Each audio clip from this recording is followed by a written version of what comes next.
Hello and welcome to Serious Economics. Today we are going to start chi-square distribution given by Pearson in 1900.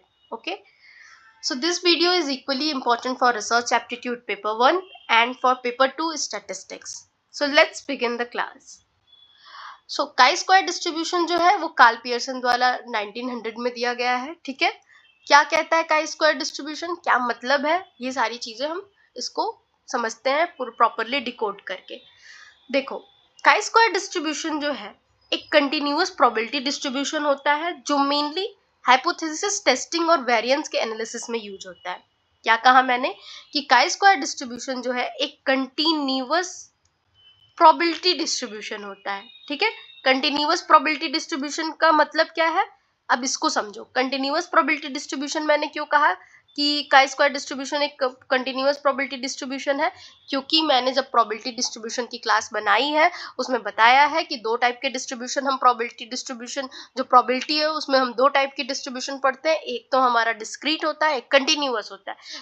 एक discrete distribution में कुछ distributions को हम कुछ parts distribution के पढ़ते हैं और कुछ कंटिन्यूअस डिस्ट्रीब्यूशन के पार्ट पढ़ते हैं. ठीक है. जिनमें से टी डिस्ट्रीब्यूशन, एफ डिस्ट्रीब्यूशन, काई स्क्वायर डिस्ट्रीब्यूशन, अनोवा, ये सब किसके पार्ट होते हैं, ये कंटिन्यूअस प्रोबेबिलिटी डिस्ट्रीब्यूशन के पार्ट होते हैं. ठीक है. तो काई स्क्वायर भी किसका पार्ट है, कंटिन्यूअस प्रोबेबिलिटी डिस्ट्रीब्यूशन का पार्ट है. इसीलिए जब मैंने डेफिनेशन बोला कि काई स्क्वायर डिस्ट्रीब्यूशन क्या है, एक कंटिन्यूअस प्रोबेबिलिटी डिस्ट्रीब्यूशन है, क्योंकि काई स्क्वायर डिस्ट्रीब्यूशन इसी का पार्ट है. ठीक. उसके बाद मैंने डेफिनेशन में ऐड किया कि काई स्क्वायर डिस्ट्रीब्यूशन एक कंटिन्यूअस प्रोबेबिलिटी डिस्ट्रीब्यूशन है जो मेनली क्या करता है, मेनली हाइपोथेसिस टेस्टिंग और वेरिएंस के एनालिसिस के में यूज आता है इसका. ठीक है. वेरिएंस के एनालिसिस के लिए यूज आता है इसका. तो ये हो गई हमारी डेफिनेशन भी याद, और ये हो गया हमारा डिकोडेशन कि भाई काई स्क्वायर डिस्ट्रीब्यूशन एक कंटिन्यूअस प्रोबेबिलिटी डिस्ट्रीब्यूशन है जो कि हाइपोथेसिस की टेस्टिंग और वेरिएंस की एनालिसिस में यूज होता है. दो इसके काम है, याद रखना. हाइपोथेसिस टेस्टिंग और वेरिएंस के एनालिसिस में आता है. अब हाइपोथेसिस टेस्टिंग किसी को नहीं पता है तो याद कर लो, क्योंकि हाइपोथेसिस टेस्टिंग जो सिंपली हम जब रिसर्च एप्टीट्यूड भी अपना स्टार्ट करते हैं तभी हमें पता चलता है कि हम कोई हाइपोथेसिस बनाते हैं अपने मॉडल की, अपनी थ्योरी की, जो भी हम लेते हैं, and we test that hypothesis कि हमारा कौन सा अल्टरनेटिव हमारा सही हो रहा है या नल हाइपोथेसिस टेस्ट हो रहा है. बस उसी की बात कर रहा है कि जो काई स्क्वायर डिस्ट्रीब्यूशन है हाइपोथेसिस की टेस्टिंग में हेल्प करता है, में यूज आता है, एंड वेरिएंस के एनालिसिस में. ठीक है. अच्छा, अब दूसरा इसकी डेफिनेशन को एक तरह से और समझते हैं. डेफिनेशन कह लो या काई स्क्वायर डिस्ट्रीब्यूशन जो है वो ये कहता है कि वो sum of squared standard normal variables, मतलब कि काई स्क्वायर डिस्ट्रीब्यूशन जो है वो सम है किसका, सम है किसका, स्टैंडर्ड नॉर्म वेरिएबल्स के स्क्वायर का. ठीक है. अब इसको अच्छे से प्रॉपर डिकोड करके समझते हैं कि ये वर्ड का मतलब क्या है. रटने से कुछ नहीं समझ आएगा. तो देखो, sum of squared standard normal variables का मतलब यहाँ पे ये है कि जैसे इसके ओरिजिन से लेके समझते हैं कि जो हम जानते हैं कि कोई भी रैंडम वेरिएबल, ठीक है, अगर स्टैंडर्ड नॉर्मल डिस्ट्रीब्यूशन फॉलो करेगा, नॉर्मल डिस्ट्रीब्यूशन एक बार जाके जरूर देखना उसकी वीडियो. तो देखो, कोई भी रैंडम वेरिएबल अगर स्टैंडर्ड नॉर्मल डिस्ट्रीब्यूशन को फॉलो करेगा तो उसको हम इस तरह से रिप्रेजेंट करते थे. ठीक है. n01. ठीक है. ये एक रिप्रेजेंटेशन है एक वेरिएबल का. याद रखना, ये एक वेरिएबल का, ये डिस्ट्रीब्यूशन नहीं है, ये डिस्ट्रीब्यूशन ऑफ वेरिएबल्स नहीं है. एक वेरिएबल का, सिंगल वेरिएबल का, अगर वो स्टैंडर्ड नॉर्मली डिस्ट्रीब्यूटेड है वो वेरिएबल. स्टैंडर्ड नॉर्मल डिस्ट्रीब्यूशन का मतलब क्या है कि वो वेरिएबल जो है वो सिमेट्री में है, वो मतलब नॉर्मली डिस्ट्रीब्यूटेड है. स्टैंडर्ड नॉर्मल डिस्ट्रीब्यूशन मतलब कि वो नॉर्मली सिमेट्री डिस्ट्रीब्यूटेड है. ठीक है. मतलब वो अच्छा रिजल्ट देगा, रोबस्ट रिजल्ट देगा. ठीक है. मतलब सैंपल साइज भी अच्छी होगी उसकी, प्लस जो रिजल्ट आएगा वो भी क्या है, ऐसा नहीं है कि थोड़ा सा बस, मतलब जितना सिमेट्री में होगा मतलब उतना जो रिजल्ट है वो रिलायबल है आपका. ठीक है. तो जब ये इस तरह से हम रिप्रेजेंट करते हैं, ये रिप्रेजेंट कर रहे हैं कि एक वेरिएबल जो है वो स्टैंडर्ड नॉर्मली डिस्ट्रीब्यूटेड है. एन मतलब क्या हो गया, नॉर्मली डिस्ट्रीब्यूशन. जेड मतलब वेरिएबल मान लो, ऑब्जर्वेशन मान लो. तो मेरा ऑब्जर्वेशन जो है वो नॉर्मली डिस्ट्रीब्यूटेड है, मतलब मेरा ऑब्जर्वेशन सही है, अच्छा रिजल्ट देगा. ठीक है. सिमेट्री में है मेरा रिजल्ट, ठीक। इसका मतलब हमने इस चीज का रिप्रेजेंटेशन का मतलब ये समझा, ठीक है। अच्छा, अगर एक बात बता दो, इसी जेड को मैं स्क्वायर कर दूं, ठीक है, अगर मैं जेड का स्क्वायर कर देती हूँ, सबसे पहली बात कि हमने प्रॉपर्टी समझी थी जब हमने पढ़ा था नॉर्मल डिस्ट्रीब्यूशन, तो जो जेड है, नॉर्मल डिस्ट्रीब्यूशन और जेड स्कोर जब पढ़ा था, तो जेड है ये पॉजिटिव भी हो सकता है, निगेटिव भी हो सकता है, ठीक है। ये जो मान लो मैंने ये कहा कि ये मेरा जेड है वो नॉर्मली डिस्ट्रीब्यूटेड है, ठीक है, जो मेरा जेड जो ऑब्जर्वेशन है वो मेरा नॉर्मली डिस्ट्रीब्यूटेड है, नॉर्मली डिस्ट्रीब्यूटेड है तो वो तो मुझे समझ आ रहा है, पर वो जो जेड है मेरा वो तो पॉजिटिव भी हो सकता है, निगेटिव भी हो सकता है, ये कैसे पता चलेगा मुझे कि वो पॉजिटिव है कि निगेटिव है, ठीक है। तो देखो, ये तो बात हो गई जेड की कि ये पॉजिटिव भी हो सकता है, ये निगेटिव भी हो सकता है, पर अगर मैं इसका स्क्वायर कर दूं, जेड स्क्वायर लिख दूं, ये कभी भी निगेटिव नहीं होगा, ये हमेशा पॉजिटिव होगा। क्यों? क्योंकि आप कभी भी -1 का अगर स्क्वायर करोगे तो क्या आएगा, अगर मेरा ऑब्जर्वेशन 1 है, अगर मैं उसका स्क्वायर कर दूंगी, -1 का स्क्वायर कर दूंगी तो क्या आएगा, 1 ही आएगा, ठीक है। +1 का भी स्क्वायर करूंगी तो 1 ही आएगा, तो वो कोई भी निगेटिव वैल्यू को भी स्क्वायर करोगे तो पॉजिटिव बन जाएगा, तो जेड स्क्वायर हमेशा क्या होगा, पॉजिटिव होगा। ये एक इसकी प्रॉपर्टी निकली, ठीक है। अब देखो, जेड स्क्वायर मैंने क्यों बताया आपको, क्योंकि जो काई स्क्वायर डिस्ट्रीब्यूशन है ये क्या कहता है कि sum of squared standard normal variables का जो डिस्ट्रीब्यूशन है उसे हम काई स्क्वायर डिस्ट्रीब्यूशन कहते हैं। तो देखो, सम ऑफ, ये एक वेरिएबल का स्क्वायर कर दिया मैंने, ठीक है। अब मैं जेड Z1 मान लेती हूँ उसको, Z2, जेड जेड एन तक, ठीक है, नम इनफाइनाइट तक मान लो, जेड एन तक, ठीक है। मैं इसको अगर प्लस कर दूंगी तो ये सम हो जाएगा, ठीक है। तो ये सम ऑफ स्टैंडर्ड नॉर्मल डिस्ट्रीब्यूशन हो जाएगा, एक एक वेरिएबल स्टैंडर्ड, जो जेड है वो क्या रिप्रेजेंट करता है, standard normal distribution, standardly normal distributed है जो वेरिएबल है, ठीक है। तो ये जो एक एक मैं कई सारा कर दी तो ये क्या बना, ये अब तक एक वेरिएबल था, एक वेरिएबल जो था वो स्टैंडर्ड नॉर्मली डिस्ट्रीब्यूटेड था, ठीक है। पर अगर यहाँ मैंने इतना फॉलो कर दिया कि जेड प्लस कर दिया कई सारे, तो क्या हो गया, ये हो गया डिस्ट्रीब्यूशन बन गया एक तरह से, वहां एक वेरिएबल का डिस्ट्रीब्यूशन था, यहाँ पे मल्टीपल, ये जो ज्वाइंटली सम होंगे तो ये क्या होगा, फुल मतलब डिस्ट्रीब्यूशन एक तरह का बन गया। यहाँ एक वेरिएबल नॉर्मली स्टैंडर्ड नॉर्मल था, और यहाँ क्या है, एक पूरा डिस्ट्रीब्यूशन ही क्या है, स्टैंडर्ड नॉर्मल है, ठीक है। ये पूरा डिस्ट्रीब्यूशन ही स्टैंडर्ड नॉर्मल है, ठीक है। लेकिन काई स्क्वायर क्या कहता है, काई स्क्वायर कहता है कि वो निगेटिव नहीं, वो जो क्या लेगा, sum of squared standard normal distribution. तो ये जो जेड, ये डिस्ट्रीब्यूशन मैंने बनाया, तो इस तरह से नहीं काम चलेगा, इसमें हमें स्क्वायर स्क्वायर का डिस्ट्रीब्यूशन लेना पड़ेगा। तो स्क्वायर का डिस्ट्रीब्यूशन मतलब जेड जेड स्क्वायर्स को प्लस करना होगा, जेड वन स्क्वायर, जेड2 स्क्वायर, ठीक है, जेड3 स्क्वायर, एन तक आप ले जाओ, जेड एन तक आप स्क्वायर करो, ठीक है। तो उनका जो डिस्ट्रीब्यूशन है, उनका जो सम है वो क्या होगा, हमारा काई स्क्वायर, जिसे हम इस तरह से रिप्रेजेंट करते हैं, एक्स के स्क्वायर से जो है हम काई स्क्वायर को रिप्रेजेंट करते हैं।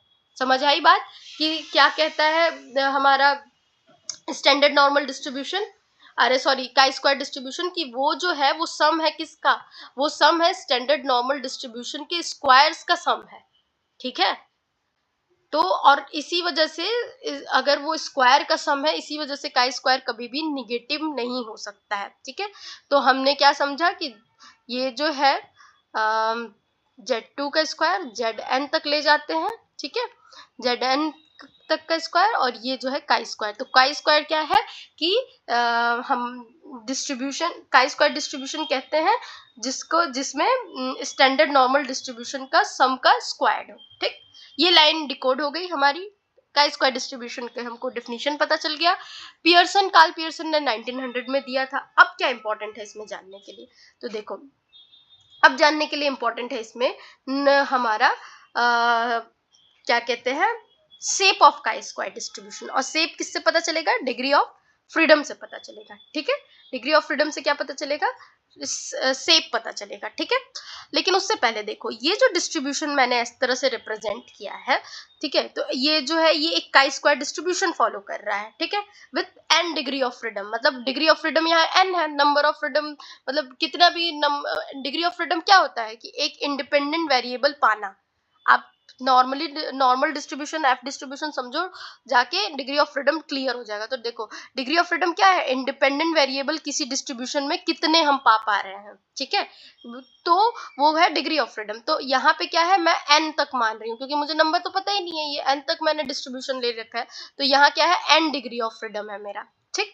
तो ये क्या शो कर रहा है, एक काई स्क्वायर डिस्ट्रीब्यूशन शो कर रहा है, ये जो हमने अभी ऊपर रिप्रेजेंट किया है, ठीक है, और जो फॉलो कर रहा है क्या, n डिग्री ऑफ फ्रीडम को, ठीक है। पर अब एक बात बताओ, इसको मैं फॉर्मूले में इस तरह कैसे रिप्रेजेंट कर पाऊंगी यार, या मैं रिप्रेजेंट करूंगी तो इतना बड़ा लिखूंगी नहीं ना, तो मैं इसको इस तरह रिप्रेजेंट करती हूँ। जैसे नॉर्मल डिस्ट्रीब्यूशन को हम इस तरह से रिप्रेजेंट कर रहे हैं, 0 1 स्टैंडर्ड नॉर्मल डिस्ट्रीब्यूशन को इस तरह से रिप्रेजेंट कर रहे हैं, काई स्क्वायर को हम इस तरह से रिप्रेजेंट करते हैं। बस रिप्रेजेंटेशन का खेल है, मतलब थ्योरी में इसका यही निकलता है कि जो काई स्क्वायर है वो स्टैंडर्ड नॉर्मल डिस्ट्रीब्यूशन का स्क्वायर है, इसका मतलब यही, इस रिप्रेजेंटेशन का यही मतलब निकल रहा है, ठीक है। तो ये हो गया रिप्रेजेंटेशन हमारा काई स्क्वायर का, ठीक है। अच्छा, नॉर्मल डिस्ट्रीब्यूशन में भी वैल्यू क्या होती है, पॉजिटिव और नेगेटिव दोनों हो सकती है, लेकिन काई स्क्वायर में हम नॉर्मल वेरिएबल्स का स्क्वायर कर देते हैं, ठीक है। तो नेगेटिव वैल्यूज भी क्या हो जाती है, पॉजिटिव बन जाती है, इसलिए काई स्क्वायर की वैल्यू कभी भी नेगेटिव नहीं होती है, ठीक है। और इसका रेंज क्या होता है, नेगेटिव नहीं होगी तो रेंज इसका जो है कुछ भी हो सकता है, 0 से ग्रेटर देन, क्योंकि नेगेटिव होगी नहीं, 0 से कम जाएगा नहीं काई स्क्वायर डिस्ट्रीब्यूशन हमारा, तो इसकी वैल्यू क्या होती है, 0 से ग्रेटर देन होती है या इक्वल होगी 0 के, ठीक है, या फिर क्या होगी, और लेस देन किसकी होगी, इनफाइनाइट से, इसकी रेंज हम दे देते हैं, ठीक, कि इनफाइनाइट से कम होगी क्योंकि इनफाइनाइट तक की बात नहीं हुई है इसमें, पर 0 से हमेशा ज्यादा होगी, इक्वल होगी, और इनफाइनाइट से क्या होगी, कम होगी। ये हो गया हमारा रेंज ऑफ काई स्क्वायर डिस्ट्रीब्यूशन, ठीक है। अब मैंने बात की डिग्री ऑफ फ्रीडम की। डिग्री ऑफ फ्रीडम मैंने क्या बताया कि शेप बताता है, चाहे एफ का हो, टी स्टैटिस्टिक्स, टी डिस्ट्रीब्यूशन का हो, सबका जो है डिग्री ऑफ फ्रीडम क्या बताता है, शेप बताता है, ठीक है। तो देखो डिग्री ऑफ फ्रीडम जो है, जो मान लो 1 2 3 है, डिग्री ऑफ फ्रीडम मान के चलो कि अगर डिग्री ऑफ फ्रीडम का स्क्वायर डिस्ट्रीब्यूशन का 1 2 3 है, तो क्या है, ये हाईली राइट स्क्यूड होगा, लॉन्ग राइट टेल होगा, ठीक है। और क्या कह रहा है, डिग्री ऑफ फ्रीडम जैसे जैसे इंक्रीज होने पर क्या होगा, डिस्ट्रीब्यूशन जो है और सिमेट्री में आएगा, और लार्ज डिग्री ऑफ अगर फ्रीडम होता है तो ऑलमोस्ट क्या बना देता है, उस डिस्ट्रीब्यूशन को नॉर्मल डिस्ट्रीब्यूशन बना देता है। देखो अब इसका क्या कहने का मेरा मतलब हुआ, ध्यान से समझना। मैं ये कह रही हूँ कि डिग्री ऑफ फ्रीडम का मतलब होता है, हम डिग्री ऑफ फ्रीडम का मतलब समझते हैं कि कितने इंडिपेंडेंट वेरिएबल्स उस डिस्ट्रीब्यूशन में मौजूद है, ये हमें डिग्री ऑफ फ्रीडम बताता है, ठीक है। इंडिपेंडेंट वेरिएबल कितने मौजूद है, ये हमें डिग्री ऑफ फ्रीडम समझाता है, ठीक है। तो अब बात करते हैं कि और क्या बताता है डिग्री ऑफ फ्रीडम, हमें इससे शेप पता चल जाता है डिस्ट्रीब्यूशन का कि कैसा है, ठीक। तो अगर मान के चलो डिग्री ऑफ फ्रीडम जैसे जैसे इंक्रीज होगा, मतलब इंडिपेंडेंट वेरिएबल हमें इस डिस्ट्रीब्यूशन से पाने की भी चांसेस क्या होंगी, इंक्रीज होंगी। तो इंक्रीज होंगी मतलब जो है क्या है, सैंपल जो आप ले रहे हो, ये जो आपका डिस्ट्रीब्यूशन है वो क्या हो रहा है, मोर सिमेट्रिक हो रहा है। मोर सिमेट्रिक हो रहा है, इसका मतलब क्या है कि आपका रिजल्ट जो है वो रॉबस्ट रिलायबल आ रहा है, ठीक है। और जितना लार्ज डिग्री ऑफ फ्रीडम होगा, जितना बढ़ेगा आपका डिग्री ऑफ फ्रीडम, उतना क्या होगा, आप जो है नॉर्मल डिस्ट्रीब्यूशन की तरफ बढ़ते जाओगे। नॉर्मल डिस्ट्रीब्यूशन क्या है, नॉर्मल डिस्ट्रीब्यूशन एक परफेक्ट स्टैंडर्ड है जहां हमें पहुंचना है अपने रिजल्ट को लेके, जिससे कि हमारा क्या है, रिजल्ट जो है हाईली रिलायबल, हाईली रोबस्ट है, ठीक है। समझ आया, 1 मिनट पेन क्यों नहीं चल रहा है, ठीक है, हाँ ठीक।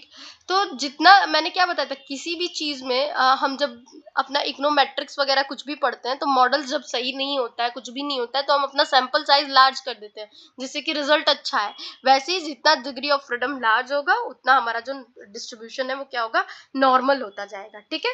काई स्क्वायर डिस्ट्रीब्यूशन को कुछ इस तरह से रिप्रेजेंट करते हैं एक बॉक्स में, ठीक है। एक बॉक्स में जो है इस तरह से रिप्रेजेंटेशन होता है काई स्क्वायर डिस्ट्रीब्यूशन का। यहाँ पे आपका 0 से शुरू होता है, 10 20 30 जहाँ तक लेना है ले लो, ठीक है।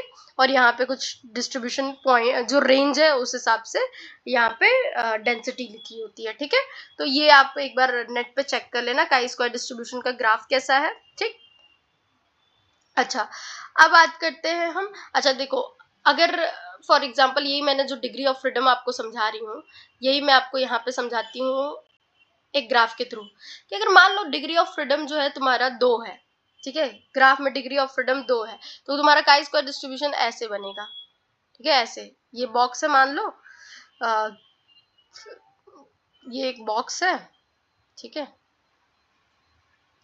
एक बॉक्स है, इसमें जो है जो लाइन है वो इस तरह से बनेगी आपकी। अरे यार क्या ही ड्राइंग बना दिया मैंने, wait a minute, just second, ठीक है।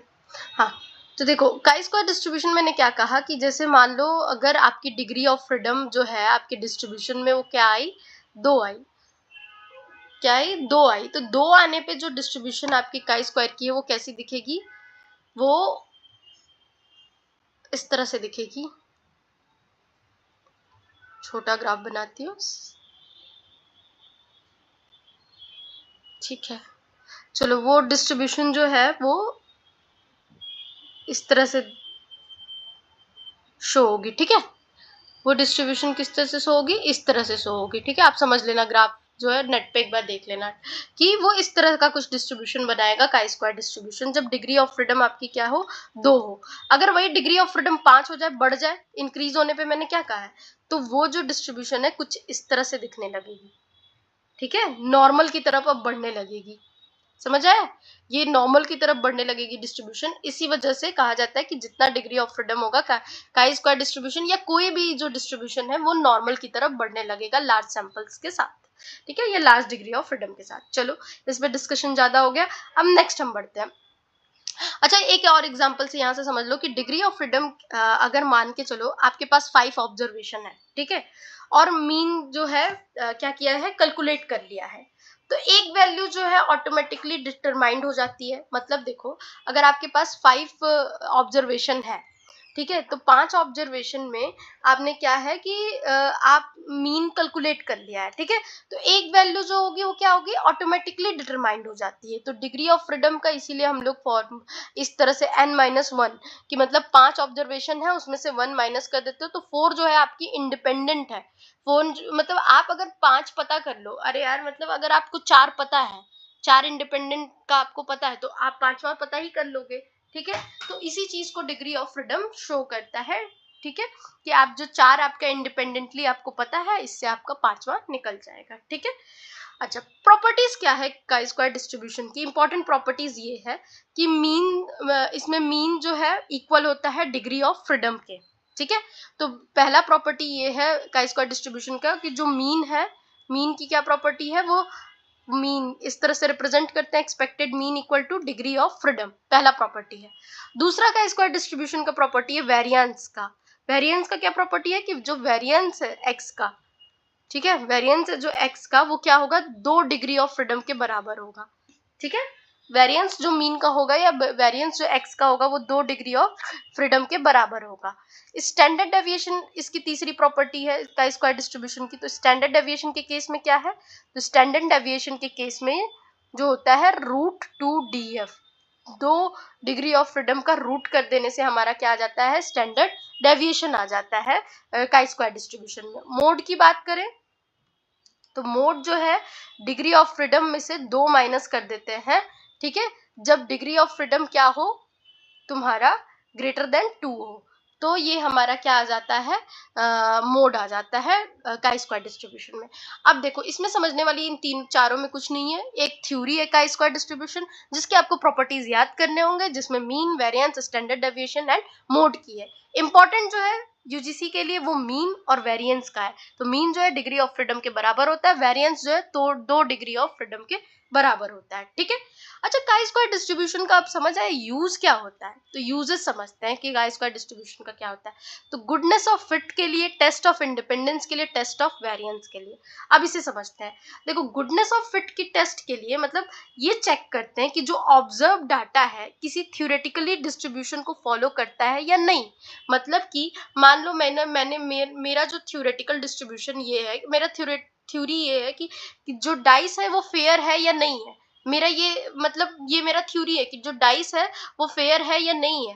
तो जो थ्योरेटिकल है, थ्योरी है मेरी, डाइस फेयर है या नहीं है, ठीक है, वो चेक कर रहा है कि नहीं काई स्क्वायर डिस्ट्रीब्यूशन, मतलब जो चेक करता है कि ऑब्जर्व डाटा जो है वो रिलेटेड है इससे कि नहीं। ठीक है, अब इसको समझने की थोड़ी सी कोशिश करो कि गुडनेस ऑफ फिट का मतलब ये है यहाँ पे कि जो डाइस है वो फेयर है या नहीं, है मेरी थ्योरी एक हो गई। ठीक है, तो जो काई स्क्वायर डिस्ट्रीब्यूशन है वो क्या चेक करेगा कि जो ऑब्जर्व डाटा है इस थ्योरी को फॉलो कर रहा है कि नहीं, इस थ्योरी को फॉलो कर रहा है कि नहीं, इस चीज को चेक करेगा। ठीक है, कोई गुडनेस ऑफ इट मतलब अच्छा रिजल्ट देना। ठीक है, इस तरह से गुडनेस है। ठीक है, मॉडल में गुडनेस ऑफ इट, तो ये जो है चेक करता है हमारा काई स्क्वायर डिस्ट्रीब्यूशन, इसमें ये यूज है। दूसरा, टेस्ट ऑफ इंडिपेंडेंस के लिए यूज आता है काई स्क्वायर डिस्ट्रीब्यूशन, मतलब अगर दो कैटेगोरियल वेरिएबल इंडिपेंडेंट है या नहीं है इसको चेक करता है। इसका मेनली काम चेकिंग का है। ठीक है, चेकिंग का है इसका काम। तो टेस्ट ऑफ इंडिपेंडेंस में क्या करता है ये कि दो इंडिपेंडेंट कैटेगोरियल, याद रखना कैटेगोरिकल वेरिएबल जो है वो इंडिपेंडेंट है या नहीं है, इस चीज को जो है वो चेक करता है हमारा काई स्क्वायर डिस्ट्रीब्यूशन। मान लो कि जेंडर दिया हुआ है। ठीक है, यहाँ पे टी है, यहाँ पे कॉफी है। ठीक है, और यहाँ हमने मेल ले लिया, यहाँ फीमेल ले लिया। टी का मैंने 40 डिस्ट्रीब्यूशन, यहाँ 20, यहाँ 20, यहाँ 10। ठीक है, मैंने ये टेबल बना लिया। टेबल देखा तो जो काई स्क्वायर डिस्ट्रीब्यूशन है ये टेबल देख के क्या बताएगा, चेक करेगा कि जेंडर के बेसिस पे क्या इन लोग की बेवरेजेस की चॉइस रिलेटेड है या इंडिपेंडेंट है। समझ है, जेंडर के बेसिस पे हमारा काई स्क्वायर डिस्ट्रीब्यूशन ये टेबल देख के बताएगा कि बेवरेजेस की चॉइस रिलेटेड है या इंडिपेंडेंट है। ठीक, तीसरा मैंने क्या बताया प्रॉपर्टी, तीसरा जो है हमारा टेस्ट ऑफ पॉपुलेशन वेरिएंस या टेस्ट ऑफ वेरिएंस कह लो, मतलब पॉपुलेशन की वेरिएंस किसी गिवन वैल्यू के इक्वल है या नहीं है। ठीक है, इसको चेक करेगा। तो ओवरऑल अगर याद करने वाली चीज है तो chi square distribution test of independence को चेक करता है, गुडनेस ऑफ फिट को चेक करता है, एंड टेस्ट ऑफ वेरिएंस को चेक करता है। ठीक है, अच्छा, काई स्क्वायर डिस्ट्रीब्यूशन से देखो एक क्वेश्चन आता है पेपर फर्स्ट में ही, रिसर्च में ही, याद रखना इसको, पेपर 2 में भी आ सकता है, नोबडी नोज। ठीक है, स्टैटिस्टिक्स के। तो सबसे जो इम्पोर्टेंट चीज इसमें से क्रक्स उठाने की चीज है वो ये फॉर्मूला है, जो कि chi square equal to sigma 0 E का होल स्क्वायर अपॉन में ई। जो यहाँ पे ये क्या है, ओ क्या है, ओ जो है वो हमारा ऑब्जर्व फ्रीक्वेंसी है, ऑब्जर्व फ्रीक्वेंसी है, और ई जो है वो क्या है, एक्सपेक्टेड फ्रीक्वेंसी है। ठीक है, ई क्या है, एक्सपेक्टेड फ्रीक्वेंसी है। तो ये जो फॉर्मूला है ये इंपॉर्टेंट है, क्या करता है रिसर्च एप्टीट्यूड में कि ये जो 0 माइनस ई, ठीक है, का होल स्क्वायर अपॉन में ई, इसकी पूरी वैल्यू ही दे देता है। ठीक है, इसकी पूरी वैल्यू निकाल के दे देता है कि 60 है, 40 है। ठीक है, और काई स्क्वायर बोल देगा कि क्या होगा, तो आप फटाक से निकाल सकते हो, एमसीक्यू में आता है। ठीक है, दूसरी चीज देखो, इसमें जो है काई स्क्वायर डिस्ट्रीब्यूशन में कैलकुलेटेड भी फाइंड करते हैं। ठीक है, chi square calculate, F distribution में भी calculated and critical value find करते हैं। ठीक है, तो ये बहुत इंपॉर्टेंट टॉपिक्स होते हैं। अगर आपको इतने डीप में समझना है तो आप कमेंट सेक्शन में लिख सकते हो कि हाँ मैं उस वीडियो को भी बना दूं, क्योंकि मुझे पता है कि एग्जाम के अलावा उतने डिटेल में कोई जाना नहीं चाहेगा। तो अगर वो chi square calculated and F distribution calculated ये समझना है तो वो मैं बता दूंगी, एफ कैलकुलेटेड एंड क्रिटिकल में क्या डिफरेंस है।